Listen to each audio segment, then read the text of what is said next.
하나님의 말씀 함께 나눕니다. 누가복음 8장 22절부터 39절까지 말씀인데 좀 긴 말씀이지만 우리 한 절씩 교독하면서 39절까지 한번 읽도록 하십시다.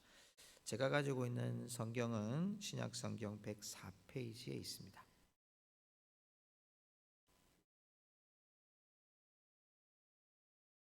22절 제가 읽습니다. 하루는 제자들과 함께 배에 오르사 그들에게 이르시되 호수 저편으로 건너가자 하시매 이에 떠나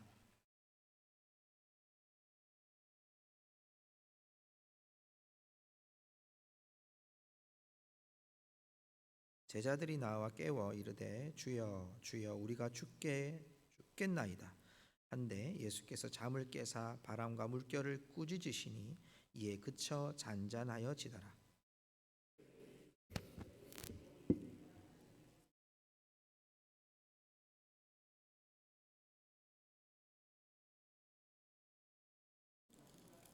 그들이 갈릴리 맞은편 거라사인 땅에 이르러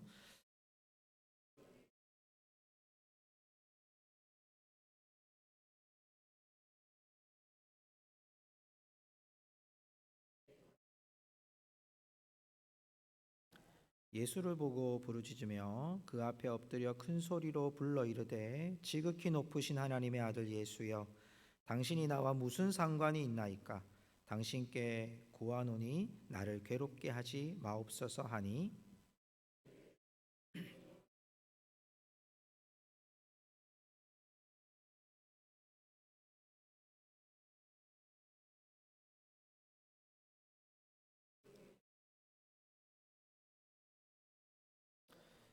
예수께서 내 이름이 무엇이냐 물으신즉 이르되 군대라 하니 이는 많은 귀신이 들렸음이라. 마침 그곳에 많은 돼지떼가 산에서 먹고 있는지라 귀신들이 그 돼지에게로 들어가게 허락하심을 간구하니 이에 허락하시니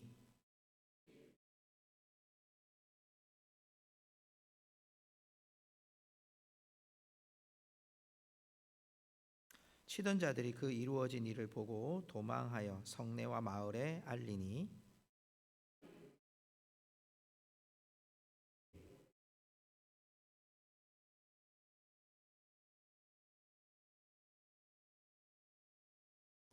귀신 들렸던 자가 어떻게 구원받았는지를 본 자들이 그들에게 이르매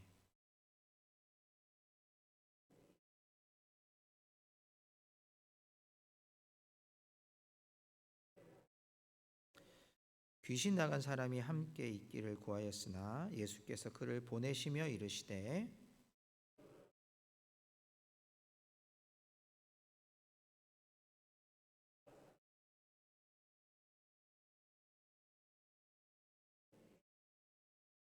아멘 할렐루야. 오늘은 이렇게 한번 자기를 격려하면 좋겠습니다. 오늘도 열심히 살았네 라고 한번 이렇게 두드려 줄까요? 시작. 오늘도 열심히 살았네. 열심히 사셨습니까? 예. 뭐 제가 안 봐도 여러분 열심히 사셨으리라 믿고요. 하나님이 여러분을 또 얼마나 귀하게 여기셔서 이 밤까지 또 열심히 살려고 저녁에 신앙에 대한 걸음까지 하게 하셨는지 참 감사합니다.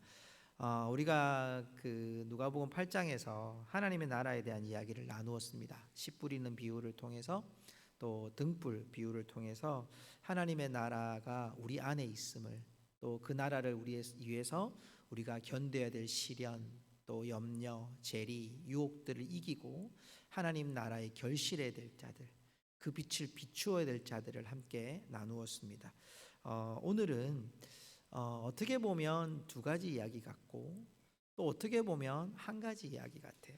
왜냐하면 예수님께서 이제 이 거라사인에 미친 한 사람을 위해서 떠나가는 길 속에 광풍을 만난 사건 그리고 그 광풍을 만난 사건과 함께 이제 거라사인에 가서 광인을 깨끗게 하시는 사건 크게 보면 두 가지 사건인데 크게 한 그림으로 보면 이 한 광인을 위해서 예수님이 가시고 있거든요. 그리고 놀라운 것은 그 광인을 고치시고 그 땅에서 막 복음을 전하시고 병을 고친 게 아니라 그 사람 고치고 다시 돌아오는 거예요. 그러니까 어떻게 보면 큰 그림으로 보면 한 사람을 위해서 지금 폭풍을 건너고 광풍을 잠잠케 하고 한 사람 살리고 예수님 다시 돌아오는 거예요. 시간적으로 보면. 여러분, 예수님의 사역이 이러합니다. 우리도 어떻게 보면 우리 한 사람을 위해서 예수님께서 희생의 제물이 되시고 또 우리의 어떤 여러 가지 상황들 속에서도 우리 한 사람의 영혼을 구원하시고자 했었던 예수님의 모습. 오늘 우리가 조금 주목하고 싶은 것은 그 예수님이 어떤 분이신가를 우리가 아는 것이 큰 문제 가운데 하나 있고요. 큰 적용 가운데 하나 있고, 또 하나는 그 예수님을 아는 것이 무엇인가라는 거예요.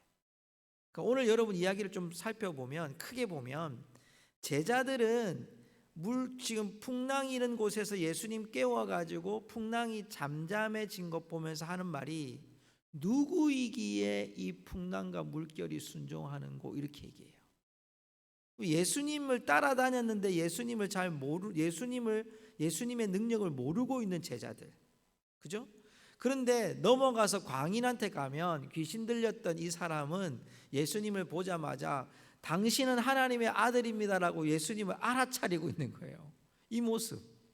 그리고 마지막에 보면 돼지떼가 다 몰살을 해가지고 그 돼지떼의 몰살 장면을 본 사람들이 예수님이 떠나가시기를 바라는 이 사람들의 모습. 요 세 가지의 모습이 저는 오늘 이 말씀을 보면서 예수님을 분명히 알고 있고, 예수님을 귀신도 알고 있고, 예수님의 능력도 알고 있는 자들에 대하여 이들의 예수님에 대한 반응은 완전히 다르게 나타나고요. 다 알잖아요. 봤잖아요. 그런데 예수님에 대한 반응은 다른 거예요.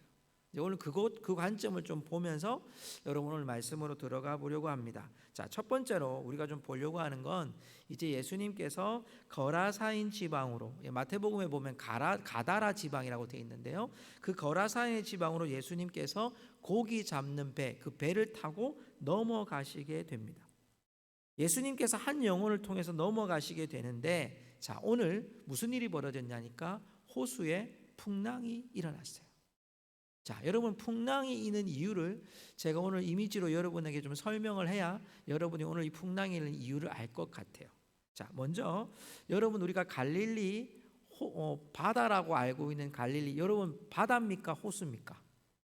네, 호수라고 알고 계셔야 됩니다. 바다는 어디예요? 우리 태평양, 지중해, 대서양, 이게 바다입니다. 그죠?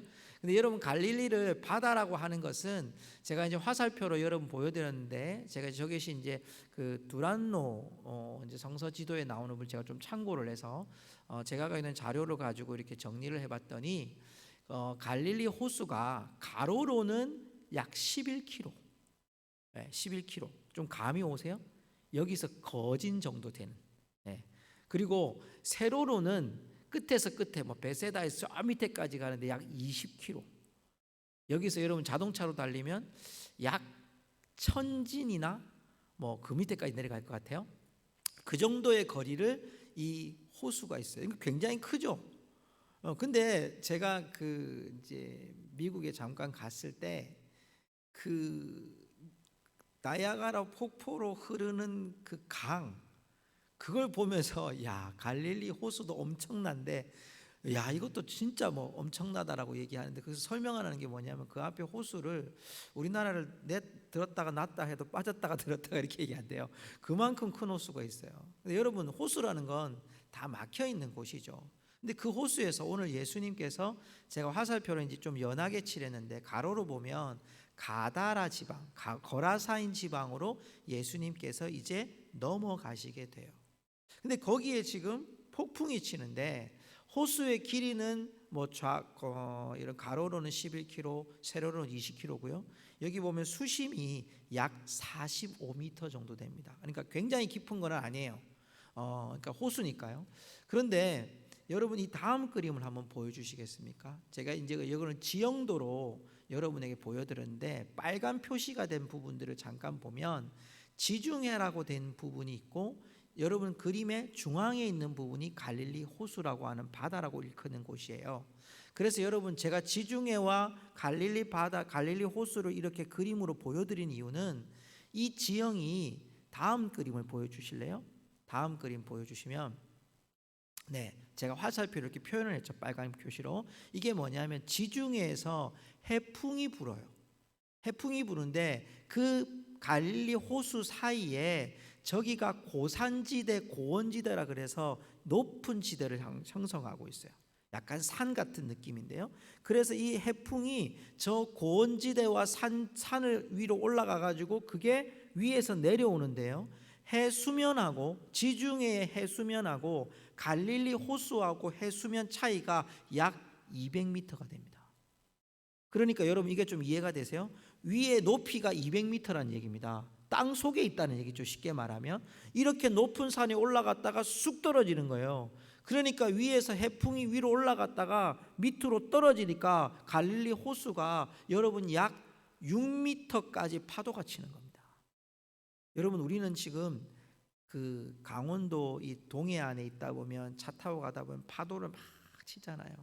그래서 여러분, 기상 예보를 보시면 꼭 보세요. 여러분 바다에 사시니까 파고가 1m다, 2m다, 이건 파고가 안 치는 거예요. 3m다 이러면 좀 이제 폭풍을 치고 막 이럴 때입니다. 3m, 4m. 근데 바다 한가운데로 나가면 5m, 6m짜리를 봅니다. 여기 5m, 6m짜리가 어느 정도냐면 배를 탁 치는 정도의 여러분 5m, 6m입니다. 근데 10m라고 얘기하면 큰 구축함 같은 배에 파도가 슝 하고 넘어가는 게 10m짜리입니다. 이건 제가 배를 타서 말씀을 드리는데요. 이게 6m짜리라는 것은 기존 호수에서 일어날 수 없는 파도라는 얘기입니다. 제가 그 선교 여행으로, 단기 선교로 이제 캄보디아를 간 적이 있습니다. 캄보디아 가면 둔레삽 호수라는 곳이 있는데요. 그 호수에서 보통 잔잔해서 이렇게 갑니다. 옆에 막 수상 가옥들이 있고 잔잔해서 가다가 거기 딱 나가서 비가 막 오잖아요. 그러면 막 파도가 치고 배가 막 요동을 칩니다. 여러분, 여기에 지금 제가 이 말씀을 드리는 이유는 갑작스럽게 이 파도가 이 해풍을 통해서 떨어지기 때문에 눈으로 볼 때는 분명히 나갈 때 이게 파도가 안 치는 것처럼 보이는데 갈릴리 호수 중앙쯤 가면 이게 치는 겁니다.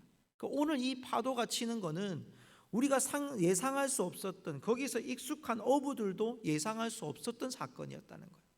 자, 그런데 다음 그림을 한번 보여주시겠습니까? 이게 갈릴리 호수의 당시 배예요. 여러분의 왼쪽으로 보는 배는 복원이 된 배고요, 오른쪽에 있는 배는 그것을 그대로 인양한 배입니다. 좀 잘 보이시는지 모르겠어요. 근데 여러분, 이 두 배를 잘 보시면, 자, 복원을 했든 복원을 하지 않았든 보시면 여러분, 그때 당시에 동력 장치가 있었을까요? 여러분, 쉽게 말하면 모터가 있어가지고 브랑 하고 나갔을까요? 여러분, 그러면 금방 갈 수 있습니다. 근데 당시의 배는 다 노를 젓는 배입니다. 그러면 그 노를 젓는 배가 이렇게 노졌다가 풍랑을 만났어요. 어떤 상황이 벌어질까요? 지금 그곳에서 예수님은 잠을 주무시고 있는 거예요. 얼마나 피곤하셨으면 주무시고 계신 거예요. 예수님도 잠에 대해서는 은사가 있으셨던 것 같아요. 잘 주무셨어요. 그랬더니 제자들이 난리가 난 거예요. 이 풍랑이 치고 막 파도가 5m, 6m씩 넘어오고, 그리고 배 안에서 막 물이 다 들어오니까 이들이 예수님께 뭐라고 고백하냐면, 예수님, 우리가 지금 죽게 되었습니다. 마태복음에서는 우리를 좀 구원해 주십시오라고 표현하고 있는 거예요. 성도 여러분, 자, 이 그림과 아까 보았던 이걸 좀 생각하시면서 오늘 이런 상황을 만난 이 제자들의 삶이 누구냐면 바로 우리들인 거죠. 우리가 이렇게 풍랑을 만난 거예요. 생각하지 못한 때에. 그리고 여러분, 이 바다를 건너가자고, 이 호수를 건너가자고 하신 분이 누구셨어요? 예수님이셨잖아요. 예수님이 가자 그래서 간 거예요. 예수님이 넘어가자 그래서 한 영혼 위해서 가는 거잖아요. 그런데 지금 폭풍을 만난 거예요. 꼭 우리처럼 예수님 따라가는데, 예수님의 부르심을 받아서 가는데 풍랑이 있는 거예요. 아니, 풍랑 없이 그냥 좀 다 형통하게 그냥 가면 얼마나 좋겠어요. 근데 예수 믿는데 형통하지 않는 게 벌어진 거예요. 예수님 따라갔는데, 예수님 말씀 따라갔는데 풍랑이 있는 거예요. 고통이 있는 거예요. 물이 들어오는 거예요. 지금 노졌는데 못 가는 거예요. 여러분 11km를 간다고 생각해 보세요. 노를 젓고 가는 게 쉬운 일이 아닙니다. 우리가 여러분 금방 눈앞에 있는 이 섬이라 그래도요, 여러분 배를 노젓고 가는 것은 쉬운 일이 아니거든요. 그런데 그걸 여러분 이 풍랑이 있는 제자들이 지금 당한 이 고민이 얼마나 컸겠어요. 예수님은 주무시고 계시고, 여러분 이때에 이들이 예수님을 막 깨웁니다. 예수님, 지금 우리가 배가 침몰하게 되었습니다. 우리가 죽게 되었습니다. 우리를 좀 구원해 주십시오. 그때 예수님께서 24절에 보면 예수님께서 이런 말씀을 하시는 걸 보게 돼요. 한번 볼까요? 제자들이 나와 깨워 이르되 주여 주여 우리가 죽겠나이다. 여러분 이 말씀 얼마나 절박하게 했겠습니까? 주여 주여 우리가 죽겠나이다. 우리를 구원해 주십시오. 그때 예수님께서 잠을 깨셔서 바람과 물결을 꾸짖으시니, 우리 한번 따라할까요? 꾸짖으시니.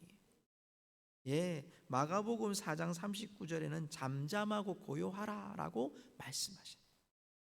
여러분 이 말씀 속에 우리가 딱 포인트로 보여지는 여러분 단어가 뭐냐면 꾸짖다라고 하는 단어예요. 꾸짖다. 여러분 꾸짖다라는 단어는 언제 쓰는 단어입니까? 우리가 야단칠 때 쓰잖아요. 꾸짖다 할 때, 그죠? 대상이 대상에게 뭐가 잘못했을 때 꾸짖다고 사용하잖아요. 여기 지금 예수님께서 잠을 깨서 바람과 물결을 꾸짖으시는 거예요. 그런데 이 풍랑이 일게 했던 이유는 자연적인 현상일 수 있지만, 그 안에서 지금 예수님의 길을 가고 있는 이 길에 막고 있는 이들에 대하여, 이 사단의 권세들, 악한 영에 대해서 예수님께서 꾸짖으시고 있다는 거예요. 그런데 더 놀라운 건 25절을 보세요. 이렇게 꾸짖으셔서 그 상황을 잠잠하게 하셨는데 25절에 보니까 예수님이 제자들에게 말씀하세요. 너희들에게 믿음이 어디 있느냐. 굉장히 놀란 거예요. 예수님이 지금 놀란 제자들한테 너희 믿음이 어디 있느냐라고 말씀하세요. 여러분 이 질문이 오늘 우리가 제일 먼저 고민해야 될 질문이에요. 왜냐하면 예수님을 어떻게 알고 있느냐, 이 문제는 내 믿음의 문제하고 결부가 되는 거예요. 아유, 저는 어릴 때부터 예수님을 믿었습니다. 저는 모태신앙이에요. 내가 교회에서 한 일이 얼마나 많은데, 내가 어릴 때부터 우리 아버지 내가 목사님이셨고, 아버님이 하는 일들을 다 받고, 예수님이 하신 일들을 다 받고, 예수님이 하신 일처럼 예배 다 드렸고 했는데, 예수님이 지금 물어보는 거예요. 예수님 따라가고 있는 제자들한테, 풍랑이 일었던 그 순간에 제자들에게 그 풍랑을 잠잠케 하시고 예수님이 던진 질문이 뭐예요? 너희 믿음이 어디 있느냐고 물으시는 거예요. 여러분 이 질문은 지금 우리에게 동일하게 물어보는 거예요. 예수님 따라가다가 풍랑을 만났는데 너희들 지금 믿음이 어디 있냐고 물어보시는 거예요. 우리가 지금 풍랑을 만났어요. 어려움을 만났어요. 문제가 만났는데 예수님의 질문은 뭐냐면 그 풍랑을 잠잠케 하시고 난 후에 너희 믿음이 어디 있냐고 물어보시는 거예요. 제자들이 지금 의아해서 25절에 뭐라고 말합니까? 그들이 두려워하고 놀랍게 여겨 서로 말하되 그가 누구이기에 바람과 물을 명하며 순종하는가? 그러면 그가 누구이기에 바람과 물을 명하며 순종하는가를 묻는다면, 그들은 지금 예수님을 믿고 따라가고 제자라고 말하고 예수님이 가자 그래서 거라사인까지 가는 제자들의 머릿속에는, 마음속에는 예수님이 이런 능력을 가지신 것이 놀라운 거예요. 그러면 예수님을 어느 정도까지 알고 있는 거예요? 예수님을 지금 따라왔던 그들이 예수님이 치료하고 병 고치고 오병이어의 기적들이 나타나고, 그러함에도 불구하고 그들은 예수님을 단순히 자신의 필요와 자신이 원하는 대로 받은 그런 자들이지, 예수님이 이러한 능력, 모든 것들을 주장하시고 관할하시는 예수 그리스도의 놀라운 하나님 아버지의 능력, 하늘의 능력, 하늘의 권세를 가지신 분이라고 그들이 믿지 않고 예수님을 지금 따라가거든요. 여러분, 믿음이라 말할 때 너무 포괄적이죠. 그런데 그 믿음의 중심에는 뭐냐? 내가 예수님을 얼마만큼 알고 있느냐. 우리 아버지 하나님? 아니면 내가 믿음의 대상으로 정도 알고 있는 하나님? 내가 지식으로 좀 깨달을 수 있는 하나님? 그리고 내가 예수님 따라가야지 뭐. 혼 안 나려면 예수님 잘 따라가야지 뭐. 좀 얻으려면 예수님 좀 따라다녀야지. 이 정도의 예수님, 내 필요를 채워주시는 예수님. 여러분, 이런 예수님도 필요하지만 주님이 오늘 우리에게 물어봤던 믿음이 어디 있느냐 물어보는 이 질문에는 뭐가 있습니까? 예수님의 권세를 내가 믿느냐? 하나님의 아들의 권세를 가진 예수 그리스도를 너는 믿느냐? 그 믿음으로 너는 지금 예수님을 믿고 있느냐고 묻는 우리에게 던진 질문과 똑같다는 거예요. 자, 그런데 이 상황에서 예수님이 거라사 광인한테 갑니다. 잠잠하게 돼서 광인에게 갔습니다. 거라사 광인을 만납니다. 거라사 광인이 27절에 보니까 육지에서 내렸습니다. 육지에서 내렸는데 그 도시 사람으로서 귀신 들린 자 하나가 예수를 만나니 그 사람이 누굽니까? 옷 안 입고요, 집에 거하지도 않고요, 무덤 사이에 거하는 거예요. 우리나라의 공동묘지를 생각하시면 안 됩니다.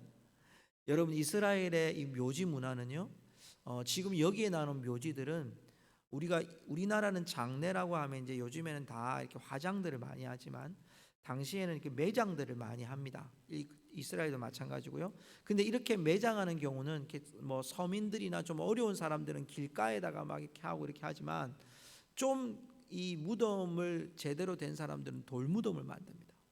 그 돌무덤이 혼자만의 무덤이 아니라 조상들이 하는 합장된 무덤입니다. 그래서 그 무덤에 2층으로 만들어서 지하에는 뼈 조각들이 있고요, 그 위에는 지상에는 하나의 평상이 있고 그 평상 위에 시신을 올려놓게 되어 있습니다. 그래서 보통은 이런 합장된 무덤들을 한 가문에서 좀 큰 가문들은 두세 개씩 가지고 있습니다. 그 가문에서 뭐 사람들이 날마다 죽는 건 아니니까 무덤이 비어 있는 거죠. 그러니까 이 사람은 미친 이 광인은 거기에 머물고 있는 거예요. 옷도 안 입고 다니고 집에 거하지도 않고 무덤 사이에 있는 이러한 사람. 그리고 여러분 29절에 보니까 더러운 귀신 들린 자라고 표현되어 있고요. 29절에 보면 30절에 보면 쇠사슬과 고랑을 끊어버리는 사람이라고 나와 있고요. 또 30절에 보니까 그 사람이 군대 귀신이라고 되어 있어요. 네. 여러분, 여기 군대 귀신이라는 표현이요, 당시에 그 레기온이라는 표현인데요, 이 표현이 보통 군대 몇 명을 이야기하는지를 여러분 아시면 놀라울 것 같아요. 저는 이제 뭐 다른 군에 있었기 때문에 잘 모르겠는데 여기 육군에 많이 나오셨죠. 여러분, 여기에 지금 레기온이라는 뜻은 몇 명을 의미하냐면 작은 단위가 3,000명, 큰 단위가 6,000명. 네. 어느 정도 됩니까? 연대급입니까? 군단급입니까? 네. 잘 모르겠어요. 하여튼 굉장히 큰 부대를 말하는 거예요. 그 군대 귀신들이 거기에 훅 하고 들어가 있는 그 한 사람한테. 이 귀신의 존재에 대해서 우리가 귀신이 없다 이렇게 생각하시면 안 돼요. 사단은 귀신의 형체를 통해서 악한 영의 권세들로, 귀신들로 사람들을 휘어잡아요.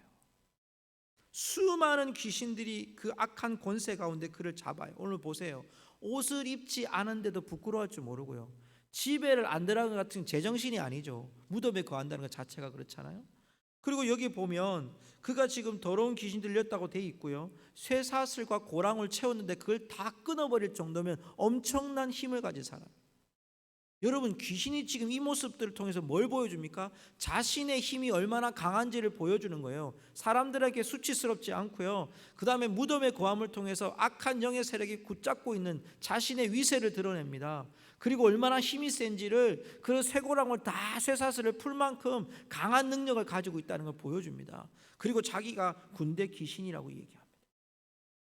더 놀라운 건 우리가 오늘 처음 27절에 봤던 것처럼 예수를 만나니, 예수를 만나고 고백하죠. 28절입니다. 예수를 보고 부르짖음에 그 앞에 엎드려 큰 소리로 불러 이르되 지극히 높으신 하나님의 아들 예수여 당신이 나와 무슨 상관이 있나이까. 자, 제자들은 예수님을 쫓아다녔어요. 그런데 예수님이 이렇게 큰 일을 할 줄은 몰랐다. 예수님이 누구에게 이런 일을 했는가? 라고 던집니다. 그런데 귀신 들린 사람은 어때요? 예수님을 알고 있어요? 몰라요? 알고 있어요. 희한하죠. 여러분, 이 광인은요, 오늘 예수님과의 이 만남 가운데서 어떤 일이 벌어지냐면 예수님이 먼저 귀신을 명합니다. 더러운 귀신을 명합니다. 나가라 그럽니다. 그랬더니 그가 군대 귀신이 뭐라고 예수님 앞에 대답을 하냐면, 내가 군대 귀신이라고 말하면서 나를 그 무적행에게 들어가지 말라고 부탁합니다. 자, 31절에 보면 이 군대 귀신이 무적행으로 들어가라 하지 마시기를 간구하더니, 잘 보시면 예수님이 귀신을 나가라고 말씀해요. 계속 예수님의 권세가 나타납니다. 그리고 예수님 앞에 우리를 무적행으로 들어가지 마라 하십시오라고 표현합니다. 여러분, 무적행이 뭘까요? 우리 요건 알고 넘어가야 됩니다. 무적행은요, 계시록 20장 1절에서 3절에 있는데요, 한번 보시고 우리가 말씀을 나누면 좋겠습니다. 자, 우리 천천히 한번 읽어보십시다. 시작. 또 내가 보매 천사가 무적행의 열쇠와 큰 쇠사슬을 그의 손에 가지고 하늘로부터 내려와서 용을 잡으니 곧 옛 뱀이요 마귀요 사탄이라. 잡아서 1000년 동안 결박하여 무적행에 던져 넣어 잠그고 그 위에 임봉하여 1000년이 차도록 다시는 만국을 미혹하지 못하게 하였는데 그 후에는 잠깐 노일이라. 이 구절에 엄청난 계시록의 비밀이 들어 있어요. 이게 지금 무슨 얘기냐면 1000년 왕국에 대한 얘기를 합니다. 이게 우리 이제 기독교에서는 전 천년설이 있고요, 후 천년설이 있고요, 무 천년설이 있습니다. 그러니까 이제 전 천년설이란 것은 우리가 예수님의 고난에 대한 이야기를 하는데, 우리가 고난을 받느냐 받지 않느냐, 고난이 없느냐, 이거에 따라서 이제 전천년설, 후천년설, 무천년설이 있습니다. 근데 이 천년이라는 의미가 우리의 숫자로 천년이 아니고요, 하나님의 상징적인 그 때가 가득했다라고 하는 천년입니다. 그러니까 하나님께서 우리에게 고난을 거치고 그 고난 이후에 우리에게 천년 왕국의 은혜를 허락하실 것에 대한 하나님의 뜻을 보여주는 장면에서 지금 사단이 나오는 거예요. 무적행이 나왔어요. 무적행이 보십시오. 제가 빨간 글씨로 보면 하늘로부터 내려와서 용을 잡으니 곧 옛 뱀이요 마귀요 사탄이라. 자, 그러면 이 군대 귀신이 뭐예요? 우리가 해석하면 사탄이죠. 사탄. 뱀이고 사탄이죠. 그 사탄을 잡아서 1000년 동안 결박해서 무적행에 던져 넣어 잠그고, 그러면 이 군대 귀신이 무적행에 들어가면 어떻게 됩니까? 자기가 잠기게 되는 거죠. 가두게 되는, 감옥에 갇히는 거죠. 그러니까 나 그쪽에 들어가지 않게 해주세요, 예수님 앞에 요청하는 거예요. 그러면 예수님이 이걸 지금 할 수 있는 능력이 있다는 걸 인정하고 있는 거예요. 사단이 지금 군대 귀신이 예수님은 하나님의 아들이시며 또 예수님 나와 무슨 상관이 있습니까? 왜 나한테 오셨습니까? 나하고 상관없습니다. 그리고 하는 말이 너 나가 이랬더니 저 무적행으로는 가지 않게 해주십시오. 예수님한테 완전히 굴복된 장면을 우리한테 지금 보여줘요. 바다와 물결이 잠잠케 하시는 예수님, 그리고 귀신을 지금 장악하시고 다스리시는 예수님, 예수님의 권세와 예수님의 능력을 보여주죠. 자, 그 다음 보시면 오늘 말씀으로 다시 돌아와서 그랬더니 이 군대 귀신이 저 돼지에게로 들어가게 해주십시오라고 얘기합니다. 여러분, 이 장면을 잘 보면 유대인들에게 돼지는 거룩한 짐승입니까? 부정한 짐승입니까? 네, 부정한 짐승이죠. 그럼 돼지를 치고 있었다는 얘기는 유대인일까요? 이방인일까요? 네, 이방인인 거죠. 이걸 잘 보시면 잘 알 수 있어요. 돼지라고 하는 것은 부정한 짐승에 속합니다. 유대인들에게. 그러니까 돼지떼에게 들어가겠다는 것은 부정한 곳으로 자기가 가겠다는 거예요. 불길한 곳으로 가겠다는 거예요. 거룩하지 않는 곳으로 들어가겠다는 거예요. 예수님께서 허락하시면 얘는 무적행으로 들어갈 수 있어요. 근데 예수님이 허락하신 때가 아니기 때문에 무적행으로 넣지를 않고 돼지떼에게 들어가는 것을 허락하셨어요. 오늘 성경 말씀을 우리가 이렇게 읽어보면 많은 돼지떼가 산에서 먹고 있는지라, 그리고 그 돼지떼로 귀신들이 들어가니까 33절에 비탈로 내리달아 호수에 들어가서 몰살해버리는 사건이 벌어져요. 이게 여러분 눈앞에서 일어난 사건이에요. 자, 오늘 우리의 이야기 세 번째 마지막, 첫 번째, 풍랑이 있는 바다를 잠잠케 하시는 예수님 앞에 제자들은 누구이기에 이 바람과 물결이 풍랑이 순종하는고? 또 이 거라사 광인은 예수님이 하나님의 아들이신 것도 알고 이 군대 귀신하는 자들을 예수님 앞에 굴복하고 예수님이 가라고 허락하는 돼지떼한테 떨어져요. 근데 또 하나의 부류가 나오는 게 뭐냐면 그들이 누굽니까? 오늘 그 돼지의 몰살 장면을 본 자들이, 돼지의 몰살 장면을 본 자들이 오늘 예수님께 뭐라고 고백하냐면, 오늘 말씀해 보면 37절에 보니까 거라사인의 땅 근방 모든 백성이 크게 두려워하여 예수께 떠나가시기를 구하더라. 여러분, 이 귀신이 떠나고 난 후에 이 광인이 예수님의 발 앞에 엎드렸어요. 그 장면을 본 사람들이 예수님 앞에 지금 어떤 반응을 일으켜야 되는 거예요? 아, 예수님은 정말 살아계신 하나님의 아들이시군요. 사단의 권세를 무찌르시군요. 군대 귀신을 쫓겨가게 하시는 예수님이시군요 라고 해야 되는데, 이들은 예수님이 떠나기를 원합니다. 왜일까요? 크게 두세 가지가 있을 수 있겠죠. 하나는 자기들이 키우던 돼지떼를 다 죽여놨으니 예수님이 계셨다가는 지금 더 큰일 날 일이 벌어질 것 같아요. 자기의 필요. 두 번째는 이곳은 유대인 지역이 아니라 이방인 지역입니다. 이방인 지역에서 예수님의 하신 일들을 배척하죠. 좋아하지 않습니다. 영향력을 발휘하기를 원치 않습니다. 여러분, 이러한 이유로 그들은 예수님의 필요하기를 원치 않습니다. 떠나기를 그들이 원했다는 거예요. 자, 오늘 마지막 장면입니다. 바로 그곳에서 예수님 앞에 정말 이 귀신이 떠나갔던 이 거라사인 광인이었던 자는 예수님 앞에 엎드려서 이제 예수님을 따르기를 원합니다. 예수님, 제가 예수님을 따라가겠습니다.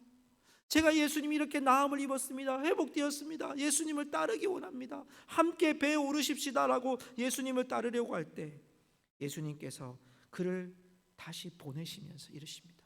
39절 우리 다 같이 한번 읽어보겠습니다. 39절입니다. 시작.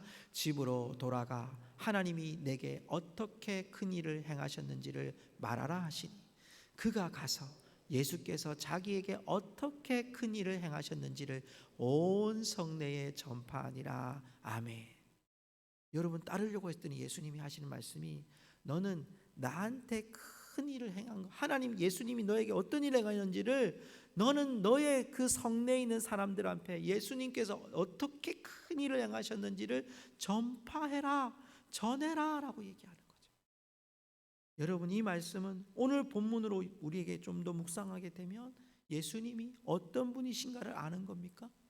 이 땅의 모든 권세와 주관자들과 악의 영들을 물리치시고 다스리시는 예수님, 그 권세 있는 예수님을 따르는 삶이 뭐냐? 몸만 따라가는 삶, 제자라는 이름만 따라가는 삶. 여러분, 또한 내 필요를 위해서만 따라가는 삶이 아니라 주님의 행하시는 큰 일을 나를 통해서 이 땅 가운데 전파하고 나아가기를 원하시는 것이 하나님 아버지의 뜻이라는 거죠. 여러분, 우리에게 왜 하나님의 능력이 보여집니까? 하나님의 뜻이 왜 보여집니까? 세상 사람들한테 주시지 않는 그 하나님의 능력을 우리에게 주시는 이유가 무엇입니까? 내가 그 사람들보다 좀 더 나은 믿음이 있어서일까요? 좀 더 나은 능력이 있어서일까요? 좀 더 하나님 앞에 헌신을 많이 했기 때문일까요? 아니에요. 오늘 예수님이 우리에게 주신 이유는 오늘 이 거라사 광야는 바로 우리의 모습이에요. 우리가 8장에서 쭉 말씀을 나누는 것처럼 하나님의 나라가 어떤 나라냐? 하나님의 나라는 결실해야 된다. 시련과 우리의 재리와 유혹이 있어도 우리는 결실하여서 이 땅 가운데 그 등불 하나님의 나라이신 예수 그리스도를 비춰주는 자가 되어야 된다. 그러한 자들은 어떻게 살아가느냐? 예수 그리스도의 능력을 힘입어서 이 땅의 물결과 파도와 바람을 잠잠케 하시고 그 악한 권세 군대 귀신을 쫓아내시는 그 예수님을 너희가 본 그대로 전파하고 나아가고 선포하고 드러내고 나타내는 자들이 되어야 한다라고 말하는 거예요. 성도 여러분, 신앙적으로 우리의 기본적인 거룩한 습관들이 있습니다. 예배 드리는 것, 헌금을 하나님 앞에 드리는 것, 봉사하는 것, 전도하는 것, 우리 많은 기본적인 우리의 거룩한 습관이 있어요. 그런데 이것이 우리의 행위로서의 마치 체크리스트처럼, 우리가 예전에 주일학교 이렇게 어린아이들 하면 꼭 예배 드리고 나면 분방 공부하잖아요. 지금은 이제 성경 공부하죠. 분방 공부하면 꼭 출석부에 칸이 5칸이 꼭 있어요. 오늘 출석했는지, 오늘 성경 암송을 했는지, 오늘 헌금은 꼭 했는지, 주일 오후 예배에 왔는지, 뭐 이런 거예요. 그런 것, 주보, 마지막 주보 또 해야지. 주보 모은 거 했는지 꼭 체크합니다. 그죠? 그 신앙에 여러분 기본적으로 신앙생활하기 위해서 우리가 체크하는 거예요. 그렇게 체크하는 이유가 뭡니까? 그 신앙생활 가운데서 그거 하면 끝! 이게 아니라 그것을 통해서 결국은 예수님이 나를 통해 등불이 되어주신 예수님이 나타나는 거예요. 내가 주님을 가까이 모셨다는 것, 큰 경험이 있었다는 것, 또 큰 기적을 보았다는 것이 중요한 것이 아니라 여러분의 삶의 모든 영역에서 예수님이 여러분의 빛이 되시고 소금이 되심을 여러분의 입술로 증거하는 그 큰 일을 행하심을 나타내는 그러한 삶이 오늘 이 시대에 하나님이 우리한테 요청하시는 그리스도인의 모습이고 하나님의 나라인 거예요. 말씀을 맺으면서 우리의 삶에 풍랑이 일어나요. 우리의 삶에 여러분 그렇게 미친 광인처럼 우리의 인생이 그러할 수도 있어요. 돼지떼의 몰살 같은 이런 역사들도 우리의 눈에서 볼 수도 있어요. 그런데 오늘 우리에게 주님이 물으시는 질문은 하나예요. 너희 믿음이 어디 있느냐? 너희 믿음이 어디 있느냐? 그 믿음은 이 세상을 밝히는 믿음이 너희에게 어디 있냐고. 이 세상에 예수님이 그 권세를 가지신 분이라는 걸 너희들이 어떻게 드러내고 있느냐고 오늘 우리에게 물어보시고 있어요. 성도 여러분, 남은 우리의 인생을 살아가면서 이 질문에 응답하고 사는 우리 성도들이 되시기를 주님의 이름으로 축복합니다. 축복합니다. 기도하십시다.